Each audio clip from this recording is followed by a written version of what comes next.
Si el precio del poder fuera una novela, contaría la historia de un viaje, el que hizo un rey para devolver los restos de su padre muerto en el exilio. Es la travesía que hizo don Juan al lado del féretro de Alfonso XIII, su padre, desde Italia de regreso a España para ser enterrado en el Escorial.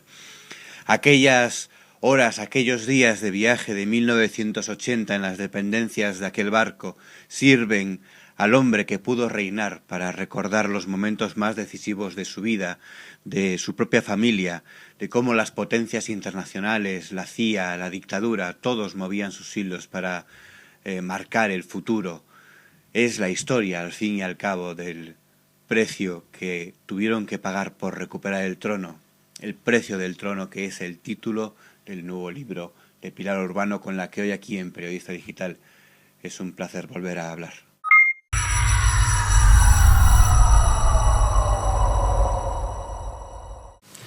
Bueno, Pilar, muchísimas gracias por acompañarnos aquí en Periodista Digital. Muchísimas gracias a vosotros, porque me gusta venir a esta mesa y en este ambiente. A ti siempre. Bueno, en el precio del trono vemos al rey actual como ese niño que pegaba la oreja en el despacho de su padre, sin entender muy bien lo que hablaba con los señores con los que se reunía, sí, sin saber siquiera que lo que estaban hablando era de su propio futuro, ¿no? Sí, de pronto había unas bocanadas de humo y mucho griterío, de pronto silencio, de pronto... Y luego doña María Mercedes, su madre, esa fue, dice, ya han parido. Y lo que habían parido los rabadanes de don Juan era pues si iba a ir o no iba a ir Juanito a Madrid, claro, o la carta, una respuesta a Franco. Se pasaban el día haciendo cartas. Y era todo, casi todo sobre el futuro del propio, sí, Juan Carlos. Juan Carlos, ¿no? Dice, yo era como la pelota, el balón que está en el aire, que no sé en qué campo va a caer y que no sé tampoco quién la ha chutado. Pero fíjese que eso quizá en ese aspecto comparte mucho con su padre, don Juan y Juan Carlos. Comparten tal vez que durante los mejores años de su vida su destino no dependía de ellos mismos, sino de otros. De otros, sí. Aquí en este libro, pues como se arranca del año 31, se ve cómo se pierde el trono, cómo se intenta recuperar. El libro termina en el año 76, el 2 de enero, o sea, que realmente es hasta el 75. Y se va viendo cómo son fuerzas exteriores, a veces son fuerzas interiores, o sea, Franco, o son los del búnker, el búnker, para que oigan, lo sepan los jovencitos, era aquel establecimiento franquista que no quería disolverse, ¿no? Que quería progresar. Pero a veces, muchas veces eran los británicos, los americanos sobre todo, el Departamento de Estado de la Casa Blanca, la CIA interviniendo directamente por mandato imperativo de sus jefes y siempre al socaire de otras influencias, como tú muy bien has dicho, ¿no? Y ahí se jugaba un trono, se jugaba el destino, se jugaba el futuro, no nuestro, el futuro de Juan Carlos. Claro. Y de hecho dice que este libro no tanto será importante para la Casa Real como por la Casa Blanca. Casa Blanca, sí. Que tiene casi más que decir en este. Sí. A mí me preguntan si tengo miedo a represalias de la Casa Real. Yo me tengo más miedo de represalias de quienes las matan callando, que se llama la CIA, por ejemplo. Claro, que tiene mucho. O la ETA, que no sé si les gustará mucho que descubra el mal juego que hicieron ahí ese triángulo que usted describe, sí, ¿no? de PNV, CIA, ETA, y que al final ellos son la mano ejecutora de un cerebro inductor. Sí, que ellos pensaban que eran los amos del tema y no, detrás había gente más influyente, ¿no? Sí, gente más armada, mejor armada. Sin duda. Y decía que llega hasta el 76 el libro, pero una duda, el viaje que hace don Juan con el féretro de su padre Alfonso XIII es el 80, ¿no? 81, sí. 81, sí. 81. 81, yo creo que es 80, sí. Porque está el gobierno de Suárez, ahí sí, acaba de formarse, sí.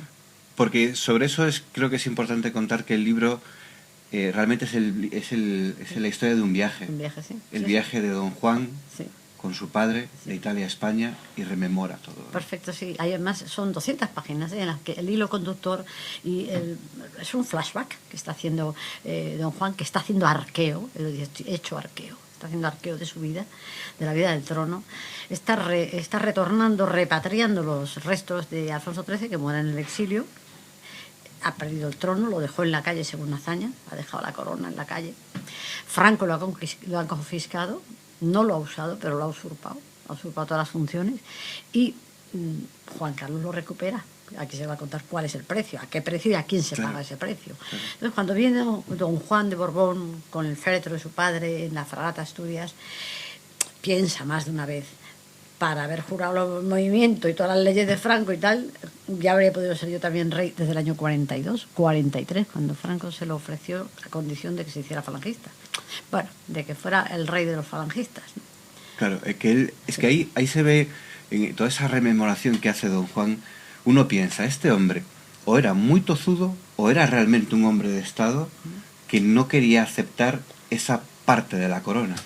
Era un hombre de Estado que tenía la idea de que la monarquía ya no podía ser absoluta, tenía que ser una monarquía popular, una monarquía nacional, una monarquía con la soberanía popular, que es luego va a hacer suya. Parlamentaria, al fin y al cabo. Parlamentaria, pero dando la soberanía al pueblo y a todo el pueblo. Entonces, lo de nacionalizar la monarquía, que sea un bien protegible por izquierdas y derechas.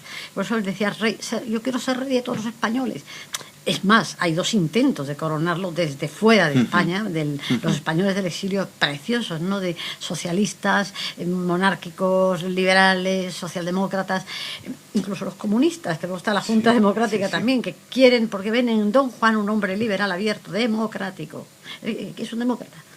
Claro, pero ahí con Franco se encontró con decir, o pasas por aquí o no pasas. Sobre todo que es que Franco tendría que haberle cedido el poder y no estaba dispuesto. Franco ya había acuñado las monedas. Francisco Franco, por el caudillo de España, por la fe de Dios, la guasa de Dios, bueno, perdón, la gracia de Dios, ¿no?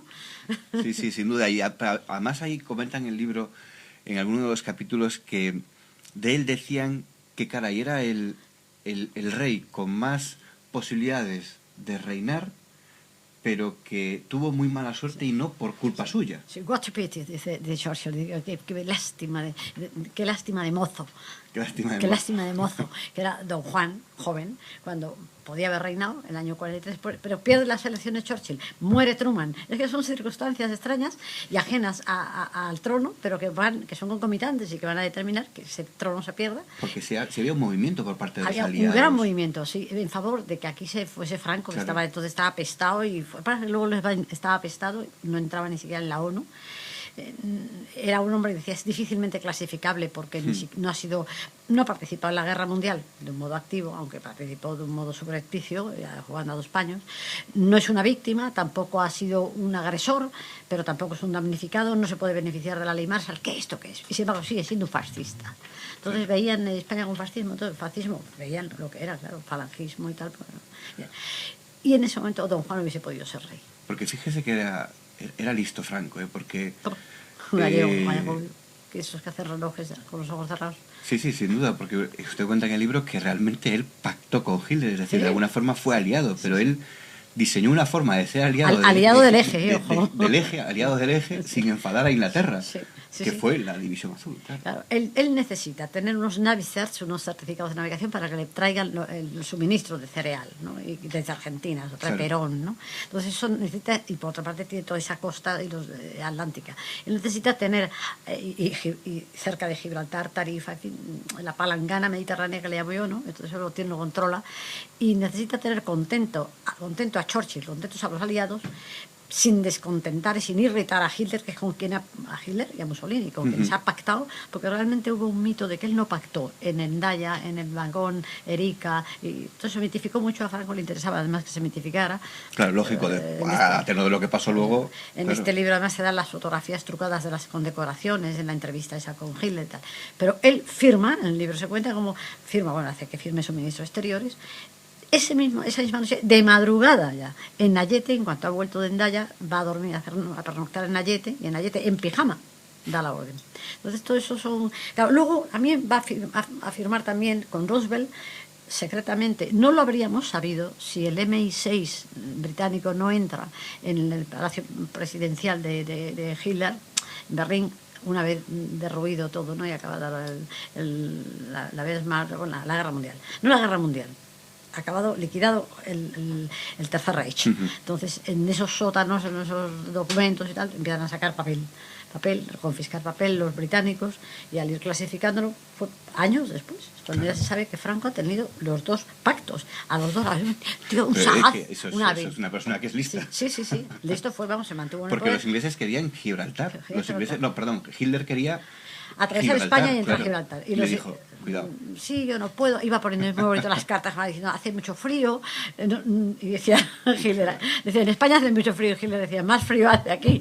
Entonces, no tenemos comida, estamos mal alimentados. A Hitler no le interesaba más que poder atravesar la península. Pero, y además le ofrece a don Juan el trono, si le permite atravesar la península para tomar Gibraltar, que es la operación IMOF y la operación Félix. Luego se va a hacer otra operación, que es la que hacen los aliados, que es la película de Casablanca, ¿no? El desembarco por Casablanca, para entrar en Europa. Claro. Y el precio del trono empieza mucho antes con Alfonso XIII, que paga un precio en metálico. Tremendo, sí. Porque 1.000.000 de pesetas de entonces. Él le pide a Mussolini 1.000.000 de pesetas para, textualmente, la destrucción de la República, y ese millón se lo da a Franco. Sí, y le traiciona de alguna manera, ¿no? Bueno, sí, Franco traiciona a Alfonso XIII, pero le da dinero, y Alfonso XIII nos traiciona. Tome esto para que, claro, para que la República Democrática caiga, pero no me quite usted la monarquía. No es para, él cree que Franco va a dar un golpe rápido, un guantelazo en la mesa de hazaña, y no una guerra civil de 3 años. De todos modos, está sufragando un golpe de Estado. Y pide a Mussolini desde Metternich, él está en Metternich, en Cacería o lo que sea, en el castillo de Metternich en Austria, llama por teléfono a Mussolini para decirle que envíe los Saboya, un libro de la cantidad de Saboyas que son, para cubrir el paso del estrecho de Franco en la sublevación. Y luego va a mantener también el patrocinio económico de la guerra, y además a escote de gente monárquica pudiente. Y diría más, él es el que hace que salga Franco como jefe del gobierno, jefe de Estado, ¿no? Le dice a Kinderán, vete allí, me abre el corro, que haya más quórum, más generales, más votos, generales monárquicos, asegúrate de que sale por mayoría. Claro, y al final es cierto que le ofreció el trono a don Juan, pero don Juan no quería usar los curar el movimiento. Franco hace la guerra para sí mismo, y entonces ya ahí se ve, se empieza a contar en el libro, se ve por ejemplo la escena del bautismo de Juan Carlos, quienes asisten, quienes no, y ya Alfonso XIII dice, estos están aquí representando a la España de Franco, no la España mía. Pero de alguna forma Juan Carlos, no sé, don Juan Carlos no sé si se la devuelve a Franco, porque doblada, claro, doblada hasta la empuñadura. Porque le dice a Franco, sí, yo juro los principios del movimiento, pero hay una disposición derogatoria, ya hay una disposición transitoria, y yo de aquí, de este, y lo tiro. Y entonces él sabe, pues le pregunta a Torcuato Fernández Miranda, pues le preocupa, yo no quiero ser perjuro, yo no quiero jurar ahí lo que luego me va a atar de manos, o que yo voy a tener que abjurar. Entonces cuando Torcuato Fernández Miranda le dice, las leyes fundamentales del movimiento se pueden reformar y se pueden derogar. Entonces le enseña la ley, la disposición tal, y es cuando él hace un gesto, Juan Carlos, que se expresa, se describe, lo describo en el libro, se pone de pie, que a Torcuato le impresiona mucho, porque dice, caray, qué tío más duro, ¿no? Más políticamente cínico, ¿no? Se pone de pie Juan Carlos, lleva la mano derecha al hombro izquierdo y está diciendo, yo del movimiento quiero que sea esto. Entonces va deslizando la mano por el brazo izquierdo, ha abierto la palma de la mano y como dejando caer un líquido, como si dejara caer algo, ¿no? Así, sin decir una palabra, ¿no? Entonces, ya, Torcuato Fernández Miranda, que era su mentor, luego será el vicepresidente, pero en ese momento ya se da cuenta de que desde ahí entiende que Juan Carlos no va a jugar al movimiento, va a hacer otra cosa distinta y el movimiento tiene que desaparecer. Juan Carlos ya sabía que él iba a renunciar al movimiento en el momento que estaba jurándolo. Sí, pero fíjate que este gesto del brazo no es decir corto. Otro hubiese cogido un hacha y dice yo el movimiento tal. No hizo así. No hizo un gesto de karate, hizo un deslizarlo, dejarlo deslizar suavemente por el brazo, abre los dedos de la mano izquierda, que la tiene colgando, y por ahí que caiga, ¿no? Es decir, lo que hizo. Una reforma en la que el búnker tuvo que hacerse el harakiri. Sí, cayó por su propio peso. Es decir, nos disolvemos. Claro. Y a lo que hablábamos antes, ¿no? Otro que también es listo, por tanto.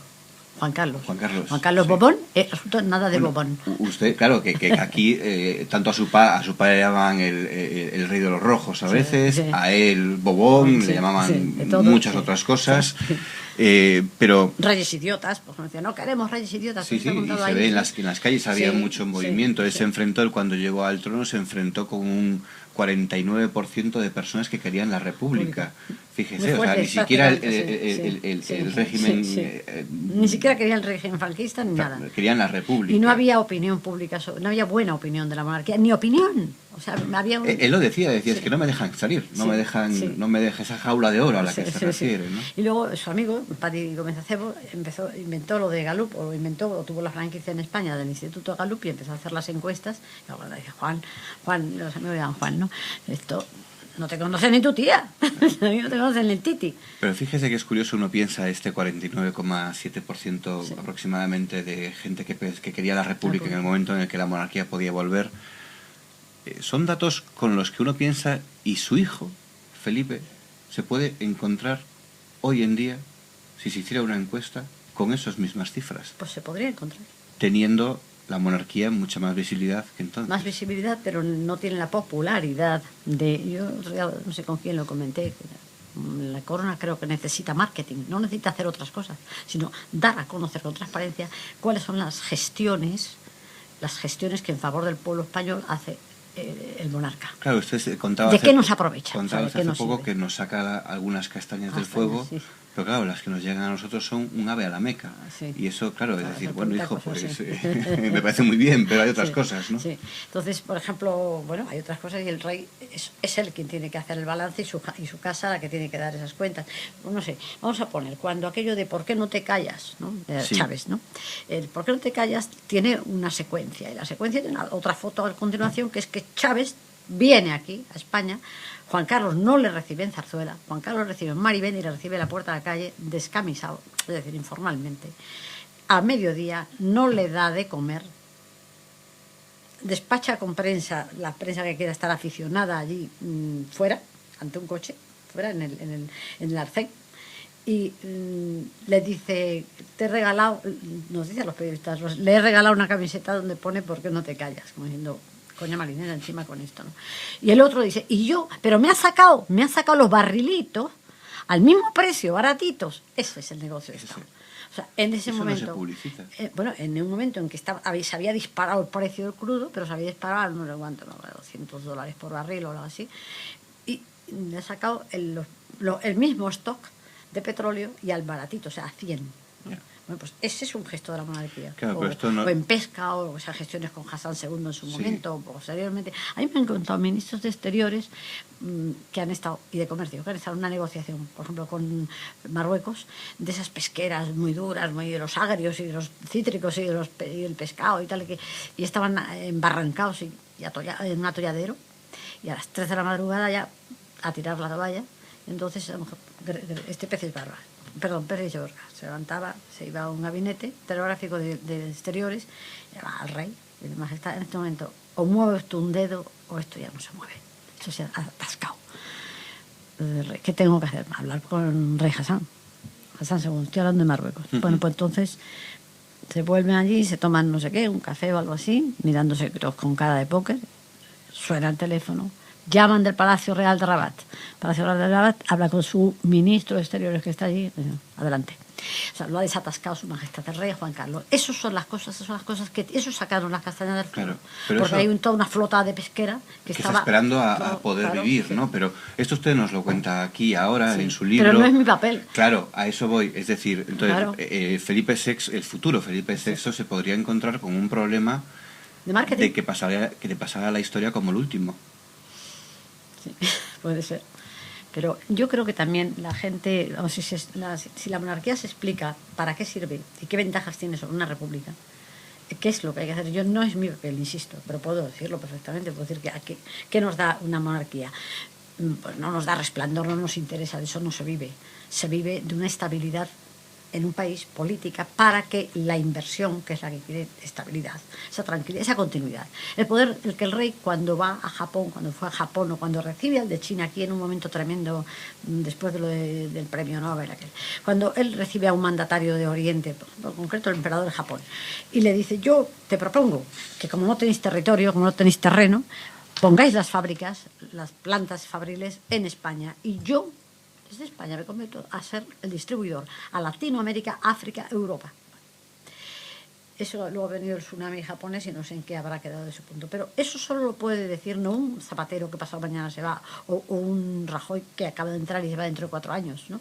Sino alguien más, que el chiringuito sea permanente. O sea, el discurso de Juan Carlos con el emperador de Japón es después de mí. viene mi hijo, después viene mi nieta, después, es decir, hay una continuidad. Somos Borbón y sucesores. Claro, pero para eso cuenta, por ejemplo, que la sucesión es muy importante y el matrimonio del rey lo fue, de Juan Carlos. De hecho, se puede decir casi que Franco puso la tilde sobre la I de Sofía en un momento en el que Juan Carlos podría haber dicho... Literalmente, sí. Le dio lo que no había tenido una reina española. Dijo, va a tener lo que ninguna reina española. Las condecoraciones de Carlos III. Se enfadaba Victoria Eugenia. Decía, si esto es de hombres. Pero bueno. Luego, ¿no? Envía el buque El Canarias, que era un buque héroe, y envía al ministro de Marina y pone allí una alegación especial en Atenas para que no falte de nada. Bien, fue una boda de Estado. Franco la vio así, don Juan también la vio así. Claro. Estaba el tema de los matrimonios, que es importante, ¿no? Claro, no, efectivamente, porque, de Felipe porque pensando en esto uno dice, bueno, Juan Carlos se casó por una razón de Estado. Sí. Dice ahora... Bueno, se casó también porque él tenía que casarse con... No se casó enamorado. Tenía que casarse como se casó don Juan también, con alguien que garantizase una... O sea, él todavía no es ni siquiera príncipe de España, no ha sido designado sucesor. O sea, él va hacia un trono y tiene que tener todas las garantías. Entre otras, no se puede casar con una persona plebeya. Claro. No entra entonces no entraba eso en el margen de un príncipe. Se puede casar con una princesa, hija de un rey reinante en ejercicio. Y en ese momento no hay más que dos, Irene o Sofía. Por eso cuando le dice a su amigo Manarnos, me he declarado a la griega, ¿cuál? ¿La rubia o la morena? No, Sofía, la rubia. Solamente había dos. Porque hoy en día dice que ya no hace falta una razón de Estado para que el príncipe se case, pero eso también puede hacernos pensar que si ya no existe una razón de Estado es que la monarquía no es tan importante, porque si fuera importante haría falta una razón de Estado. No, eso quiere decir que ya las decisiones políticas, la alta política, la política nacional, no se hace entre sábanas, no se hace con matrimonios, se hace en las mesas de los gobiernos, en consejos de ministros. Y volvemos a ese buque en el que está... Perdón, en consejos de ministros y en parlamentos. Y en parlamentos. Volvemos, como lo digo, a ese buque en el que está don Juan con el féretro de su padre, Alfonso XIII. Y uno, leyendo su libro, aparte de toda esta rememoración política, de cómo se llegó al trono, este precio del trono, uno también piensa en el hombre, en la persona. Don Juan se enfrentó a dos cosas terribles en su vida, que fue la muerte de su hijo y el enfrentamiento con Juan Carlos por el trono. Porque hubo un enfrentamiento, aunque... Sí, una fricción de muchos años. El rey Juan Carlos dice esta frase, me dice a mí, yo la tengo puesta en el ex libris del libro: mi padre nunca fue mi amigo, mi padre nunca fue mi enemigo, mi padre fue mi más leal contrincante. Claro. Es una frase que escenificada, da cuenta, por ejemplo, la princesa Sofía, reina Sofía. Entonces, princesa dice, ellos iban a Estoril, padre e hijo, y muy bien. Dice, podían jugar al golf, podían hacer una paella, muy bien, no pasaba nada. Pero en el momento que salía una palabra política, un nombre político, ¡brum! Tensión, electricidad, se cortaba el aire. Pero tensión también hubo en aquella frase de júrame que no lo has hecho a propósito.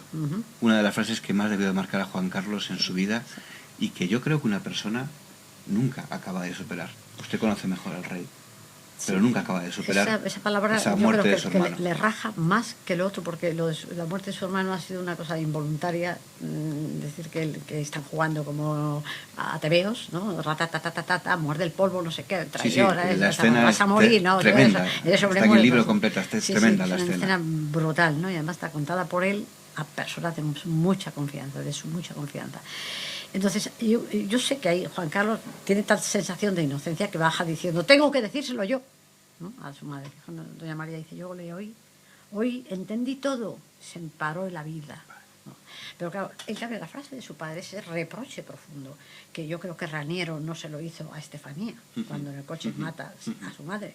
Es una cosa involuntaria. Pero don Juan, ese reproche raja, casca por dentro, deja derrotado a Juan Carlos, de modo que le convierte en un chaval interiormente taciturno, triste, con dos vidas, un exterior gamberro, divertido, lúdico. El primer arranque es meterse monje o algo así, se quiere ir a un convento y renunciar a todo eso que podía parecer que es que él lo quería para sí mismo. Claro, es que vivir la escena de tu padre con tu hermano, es muy fuerte, tapando la herida entre ceja y ceja, y haciéndole in extremis un boca a boca. Inservible boca a boca. Boca a boca, sí. Y que en el propio funeral o entierro, tu padre sin mirarte te diga, no te quites Es el uniforme. Sí, el uniforme. hay una fotografía impresionante, está en el coche que los lleva hacia el cementerio, o que vuelve del cementerio, no sé si van o vuelven, de Cascais, va delante de don Juan, lo normal es que fuesen detrás don Juan y su hijo, no, va Juan junto al conductor y detrás solo, como aislado, Juan Carlos, mirando al frente, lívido, y ya de ahí se va a la Academia de Zaragoza, que está de vacaciones, por lo tanto está fría y silenciosa y sin nada y vacía.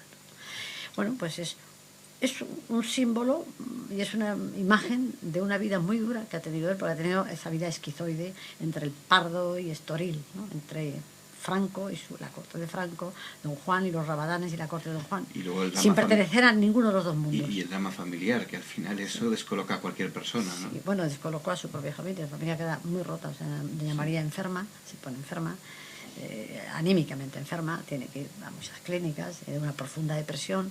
Don Juan también se hace más solitario, más escarpado, un hombre más, pero conserva su ternura, ¿eh? Vamos a ver, porque claro, tampoco este libro no es un culebrón dramático, ¿no? Sino que todos ellos saben superarse. Eso no me sorprende a mí la envergadura humana que tiene Juan Carlos, que con una vida muy difícil, pues Gabriela, no sé qué, si él busca sus diversiones y sus evasiones, porque tiene una vida muy dura. Eso es lo que le enamora a Sofía, cuando en el hotel de la vida dura que tiene Juan Carlos. Ver que hay un drama en este hombre que lleva una vida muy dura y que la afronta con alegría, dice ya. Lo que vi es que lo que yo quería que era gamberrismo, quería que era un gamberro.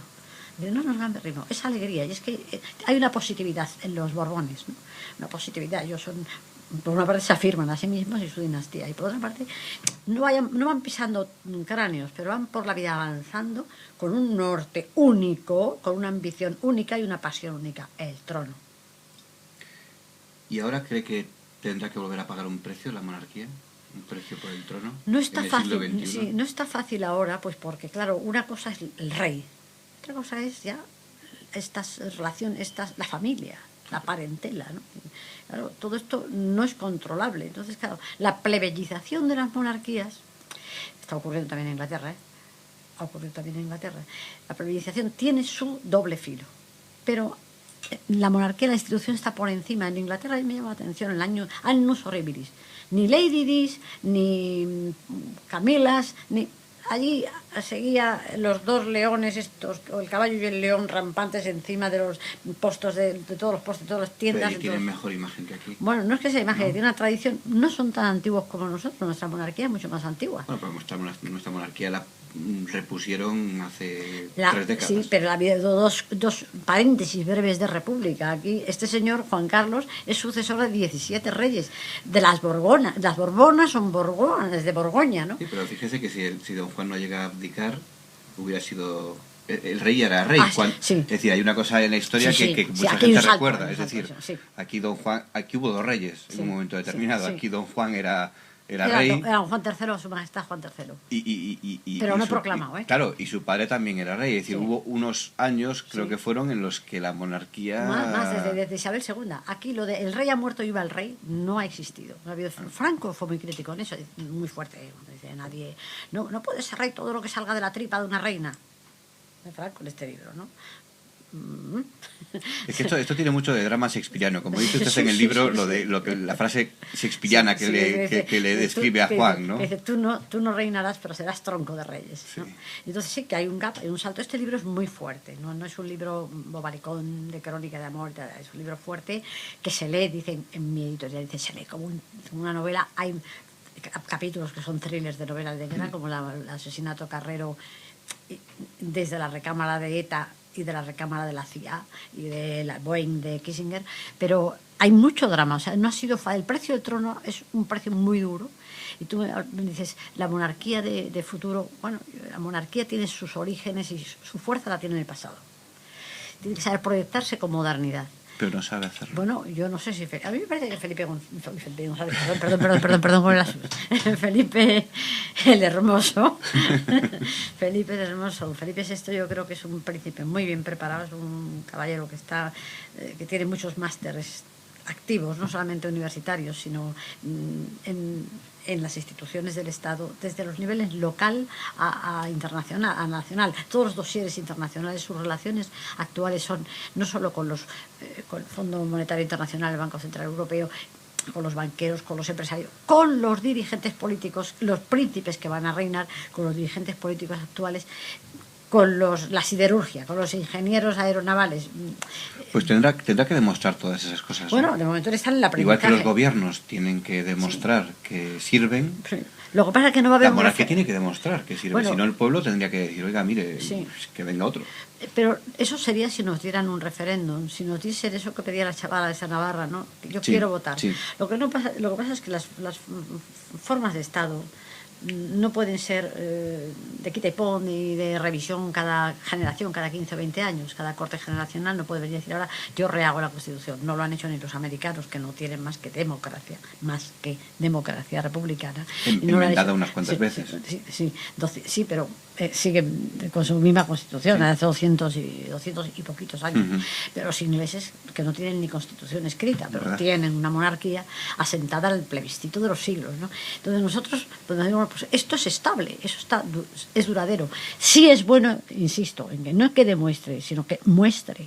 O sea, que muestre qué se ha hecho. Yo creo que un balance anual, no digo el discurso de la corona, pero a mí me parece que el discurso de Navidad podría ser diciendo algo más, que hay terroristas o que solidarios, o que nos unamos un poco todos. blanco, ¿no? Siempre, como la Navidad. Habría un poco que decir blanca, algo más, sí. Un poco blanco, habría que decir, jamás no decir yo he hecho, pero unos reportajes para todos esos cronistas y plumillas y plumíferos cortesanos que dicen, hace Casa Real, me parece bien. Haga usted la buena crónica que necesita la monarquía, que no es pasarela, ni modelos, ni tacones. Pero aquí estamos acostumbrados a verles pues, las imágenes que más... La niña va al colegio, el yate del rey, la foto en Maribén.